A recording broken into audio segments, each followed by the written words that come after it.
माँ तो माँ होती है, रुला देने वाली एक हिंदी कहानी। हेलो माँ, मैं राजू बोल रहा हूँ। कैसी हो माँ? मैं ठीक हूँ बेटे। ये बताओ तुम और बहू दोनों कैसे हो? हम दोनों ठीक हैं माँ, आपकी बहुत याद आती है। अच्छा सुनो माँ, मैं अगले महीने इंडिया आ रहा हूँ तुम्हें लेने। क्या? हाँ माँ, अब हम साथ ही रहेंगे।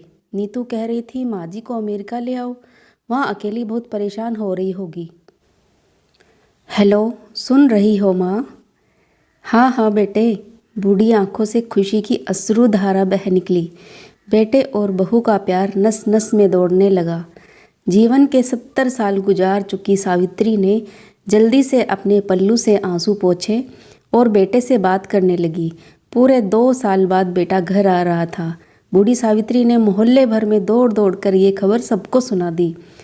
सभी खुश थे कि चलो बुढ़ापा चैन से बेटे और बहू के साथ गुजर जाएगा।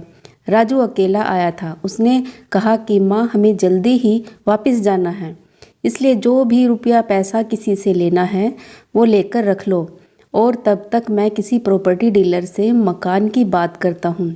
मकान? माँ ने पूछा। हाँ माँ, अब ये मकान बेचना पड़ेगा, वरना कौन इसकी देखभाल करेगा? हम सब तो अब अमेरिका में ही रहेंगे।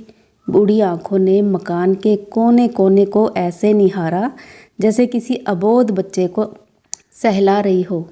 आनन फानन और औने पौने दाम में राजू ने मकान बेच दिया। सावित्री देवी ने वो जरूरी सामान समेटा जिससे उसको बहुत ज़्यादा लगाव था। राजू टैक्सी मंगवा चुका था। एयरपोर्ट पहुंचकर राजू ने कहा, माँ तुम यहाँ बैठो, मैं अंदर जाकर सामान की जांच और बोर्डिंग और वीज़ा का काम निपटा लेता हूँ। ठीक है बेटे। सावित्री देवी वहीं पास की बेंच पर बैठ गई। काफ़ी समय बीत चुका था। बाहर बैठी सावित्री देवी बार बार उस दरवाजे की तरफ देख रही थी जिसमें राजू गया था, लेकिन अभी तक बाहर नहीं आया। शायद अंदर बहुत भीड़ होगी सोचकर बूढ़ी आंखें फिर से टकटकी लगाए देखने लगी। अंधेरा हो चुका था।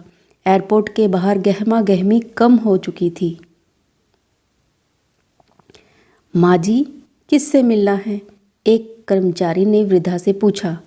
मेरा बेटा अंदर गया था टिकट लेने, वो मुझे अमेरिका लेकर जा रहा है, सावित्री देवी ने घबराकर कहा।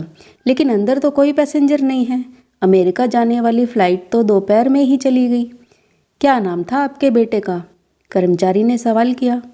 राजू। सावित्री के चेहरे पे चिंता की लकीरें उभर आई। कर्मचारी अंदर गया और कुछ देर बाद बाहर आकर बोला, माँ जी, आपका बेटा राजू तो अमेरिका जाने वाली फ़्लाइट से कब का जा चुका। क्या? वृद्धा की आंखों से आंसुओं का सैलाब फूट पड़ा। बूढ़ी माँ का रोम रोम कांप उठा। किसी तरह घर वापस पहुंची जो अब बिक चुका था। रात में घर के बाहर चबूतरे पर ही सो गई। सुबह हुई तो दयालु मकान मालिक ने एक कमरा रहने को दे दिया।